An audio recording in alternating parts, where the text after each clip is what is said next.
s'il y a quelque chose qui peut amener If there's one thing that can bring peace to the Middle East, it's the circus. And that was the basis of the vision.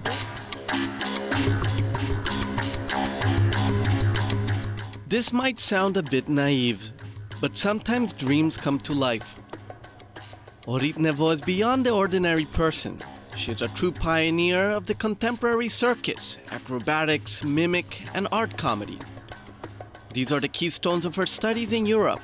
France, Germany, Italy. After 10 years outside of Israel, she decided it was time for her to practice her career at home, and therefore returned in 1999, right before the beginning of the Second Intifada.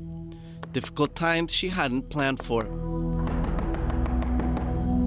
The idea that the circus will bring peace in the middle of an intifada is a bit weird, but it comes from the ideal of life, to create things that live and bring happiness in this region, not war, death attacks, and all that.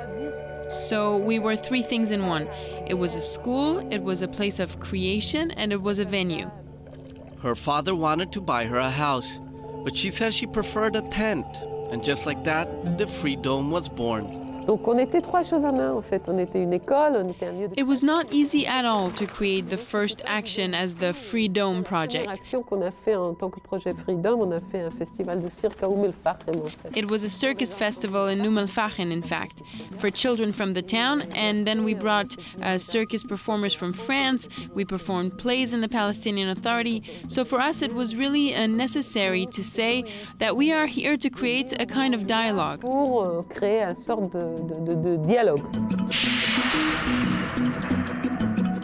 Later, another project with a partner in the Gaza Strip took shape. For 2 years, dialogue was constant, but in 2007, Hamas took control of the Strip and the project had to stop.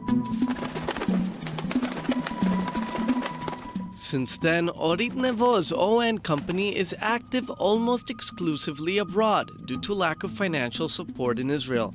Recently, she presented 2 new works in Marseille, a series of shows called Revolt. It is very important that we go there because both shows deal exactly with what just happened in France, because there is a revolt in France now, the revolt for freedom, for the opportunity to speak. Well received by the French public, in Israel she managed to jumpstart a movement of circus arts. Several companies exist, and more artists are trained. The proof, south of Tel Aviv, the city of Bat Yam is preparing to host a festival of circus arts and street theater this coming August.